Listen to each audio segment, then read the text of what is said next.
nullifies the icing. McIntyre after in the corner. In front, score! Lafayette!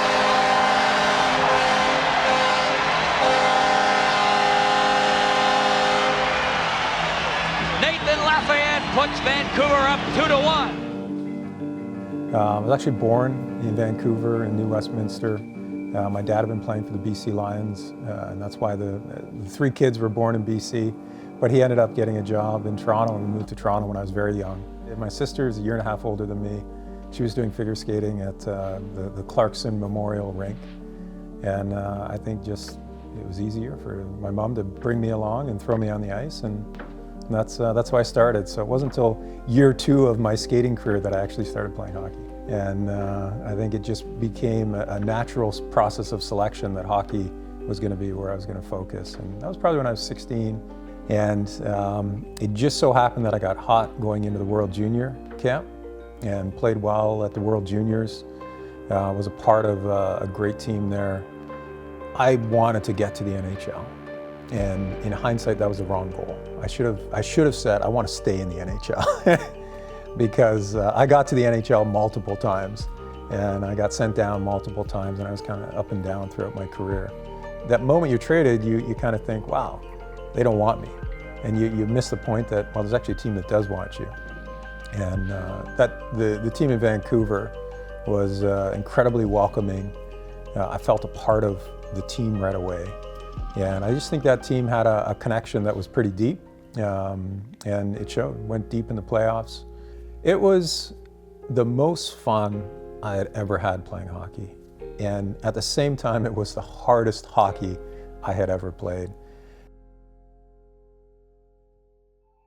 I think the other surprising thing for me was once I was playing in the NHL, learning that I was the 7th or 8th person of color to have played in the NHL. And I was like, how can I be 7 or 8? Like, how can that possibly be the case? The oddity of having a hockey player with the last name Lafayette in Canada who doesn't look that dark. Everyone assumed I was French. And so I'd get a little bit of French hate and then a little bit of hate for the color of my skins. My first year in the NHL, I was dealing with some hate messaging, some graffiti on my car. So I'd come to the rink, park my car, come out after a game, and stuff would be written on it. And I didn't really know where to go to get help, like to, you know, I went to the team said, no, you know, we're not going to give you special treatment. And I talked to my agent said, yeah, you know, if you get too loud about this, you might get sent down, or you might hurt your career. And I ended up just not driving to the rink, you know, catching a ride. And it's a tough one because in junior, when stuff was happening, if I'd said something, I might not have been drafted. I might have been sent down. If I'd said something in St. Louis, I might have been sent down.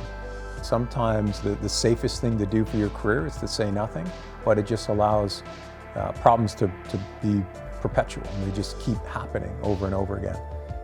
I think there's a lot more ways to literally go on record and say this happened, it shouldn't be happening, it needs to be looked into, it needs to be stopped.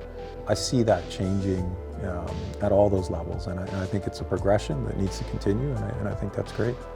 Quite frankly, I'm happy that there's attention in a very broad spectrum on the issue of diversity and diversity in hockey, because it's not just a black issue, it's sexual orientation, it's, there's a whole bunch of pieces to it.